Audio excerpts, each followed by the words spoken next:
Hi friends, நாங்கள் தனம் YouTube channel வச்சுருக்காங்கல்ல, அவங்க வீட்டுக்கு வந்தோம். அவங்க வீட்டுக்கு வந்த இடத்துல அங்கே பாருங்கள், ட்ரெயினை பாருங்கள் எப்படி போகுதுன்னு.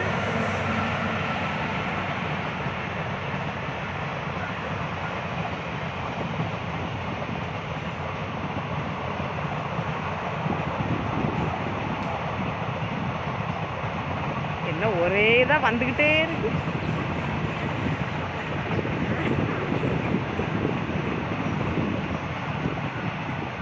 ட்ரெயின் போயிட்டு நாங்கள் இங்கே வந்து பார்த்தா ஒரே பச்சை பசேலுன்னு எங்கே பார்த்தாலும் ஒரே நந்தவனம் தான். இங்கே பாருங்கள், சுற்றி இது வந்து நாங்கள் சின்ன வயசில் இந்த பூ வந்து கம்மல் பூன்னு சொல்லுவோம். இங்கே பாருங்கள் எவ்வளோ அழகாக இருக்குன்னுட்டு.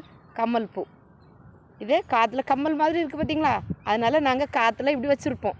இது கம்மல் பூ. இங்கே வந்து பார்த்தோன்னா அதிர்ச்சியாக இருந்து என்னடா இவ்வளோ பூவாக இருக்குது அப்படின்ட்டு. இங்கே பாருங்கள், எங்கே பார்த்தாலும் ஒரே பூந்தோட்டம்தான். கண்ணு கட்டிய தூரம் வரைக்கும் எங்குமே ஒரே மஞ்சேர்னு கம்மல் பூவாகவே இருக்குது. பார்த்தோன்னு ஆச்சரியமாயிட்டு அந்த சரி ஒரு வீடியோ எடுத்துருவோம் அப்படின்னு எடுத்தாச்சு. தண்ணியே ஊற்றலை, எல்லாம் இயற்கையிலுண்ட அதிசயம்தான் இதெல்லாம். பாருங்க எவ்வளோ அழகாக இருக்குன்னு. மழை பெஞ்சே தான் பெஞ்சு. இங்கே பாருங்க ஒரே வசந்த காலம்தான்.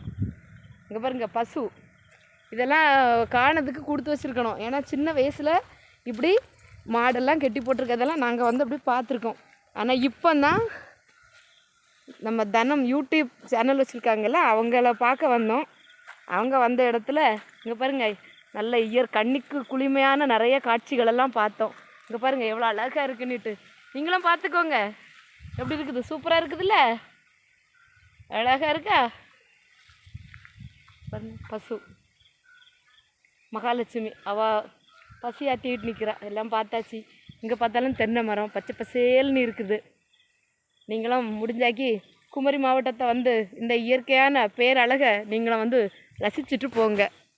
நன்றி, வணக்கம். எங்கள் வீடியோ பிடிச்சிருந்தா லைக் பண்ணுங்கள், கமெண்ட் பண்ணுங்கள், மறக்காமல் எங்கள் சேனலை சப்ஸ்கிரைப் பண்ணுங்கள்.